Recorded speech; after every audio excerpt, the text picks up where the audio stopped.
Mr. Lyal Sunga, who's a human rights expert focusing on international human rights law. He joins us from Rome. Thank you so much, Mr. Sunga, for joining us. Welcome to the show.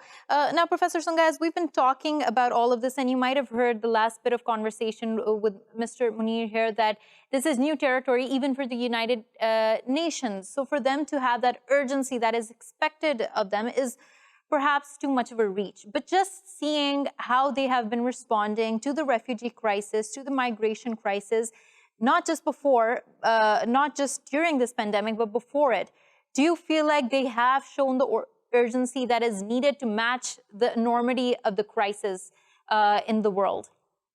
Well, the difficulty that I see is not so much on UNHCR, for example, itself, or the other UN agencies which are doing the maximum that they can with very limited resources. It's the states behind the United Nations that should be contributing more at this difficult time.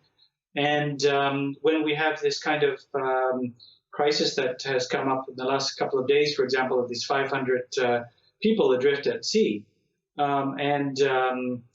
various countries, say that, turn them back to sea. It's a slow death. And this is a lack of political will. COVID is being used a little bit as an excuse by some states. So the difficulty is not so much on the part of international organizations, but at all. Really, they're doing their best, and they have been doing their best so far.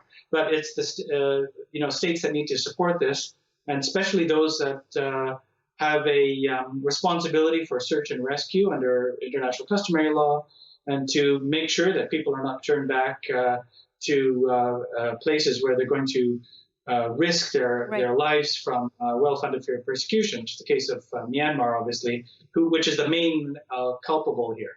Right. Professor Sunga, as you're saying that this is being used kind of as an excuse by countries not to live up to their humanitarian obligations, but the defense would be that these are the countries that have been hit the hardest by the pandemic. It is unrealistic to expect of them to keep up with these obligations of letting new people into their borders. How would you take that argument? Something that is quite rampant all across Europe at this point in time, especially. Yeah, I would just completely throw out that argument, and I'll tell you why.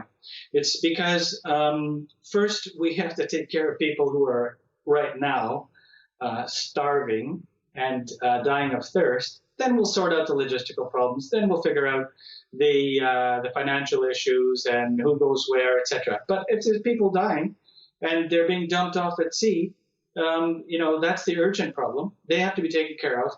Then we'll sort out the financial and logistical things. But I get your point about, which is a good one, which is about COVID. But still, that COVID measures have to be proportional, and they have to be relevant.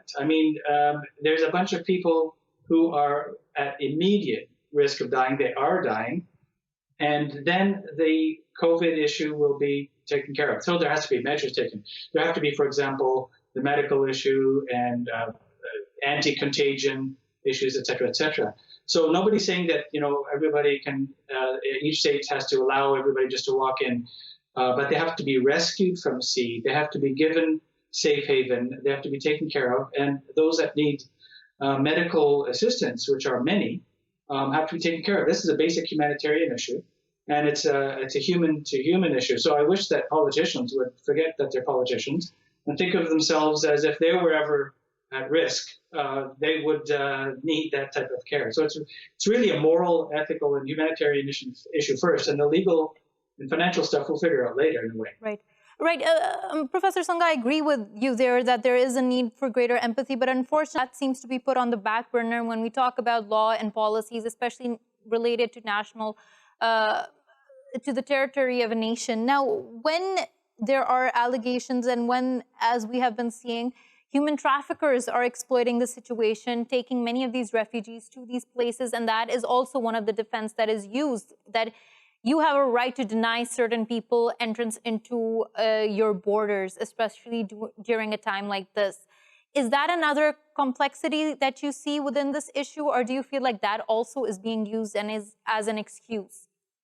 It's certainly a complexity, but the way of addressing it, and it's not being addressed, is to say, well, okay, let's turn a blind eye to it. You know, smuggling and human traffickers, all these networks, there are arrangements in place for cooperation to stamp that problem out.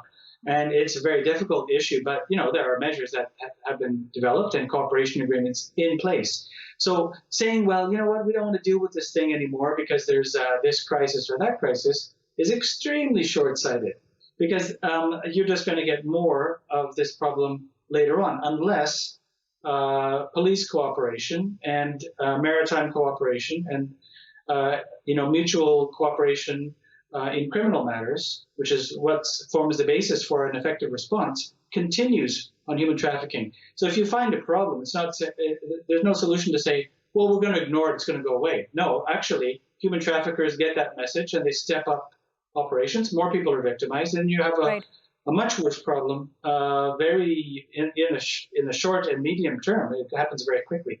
So the only way, I'm afraid, is there are difficult problems, is to address them. Right. And human trafficking, you're absolutely right, is one of those problems.